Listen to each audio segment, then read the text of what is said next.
Ryan Burke here from CF Racing.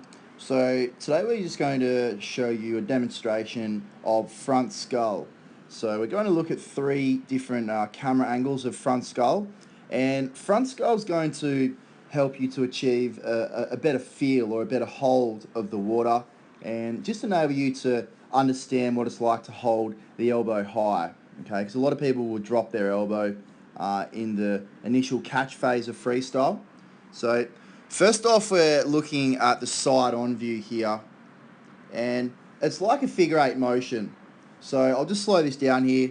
You can see how, okay, we've got the hands just slightly pointed down and the elbows nice and high.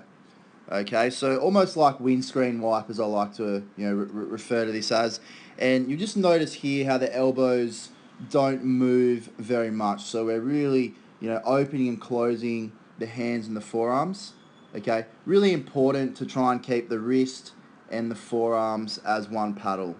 Alright, we don't want to do anything too fancy with the hands. Alright, this is all one paddle. Okay, so we'll just continue this through here. So sculling's quite slow, it's quite tedious, it's not fast, but if you're good at it, it should fatigue you quite quickly. Okay, the better hold of the water you have, the more quickly you're going to fatigue yourself, because it's like lifting more weights as such. Alright, second angle we're going to look at is just on top of the water, and again you can see here the elbows are quite stable. Okay, really trying to hold the same piece of water, so pressure outwards, pressure inwards, holding the same piece of water.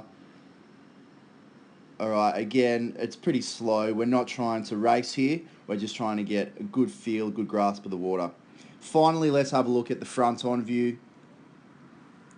Okay, and I think this is probably the best view to really show the drill here. So you can see how the fingertips are lower than the wrist, wrist is lower than the elbow, elbow is lower than the shoulder.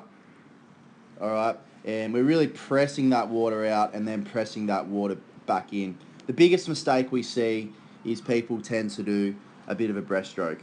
Okay, so they go for a breaststroke, they're only holding the water out and they miss this part here.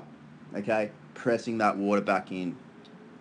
So give it a go. If you do find you're not going anywhere, okay, or maybe sometimes you're actually moving backwards, just try and think about this angle on the hands and the wrists and the forearms as 45 degrees, and always have the fingertips as the lowest point in the skull.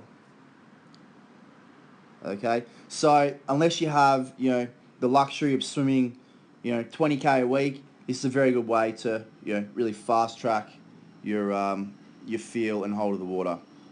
Okay, cheers, bye for now.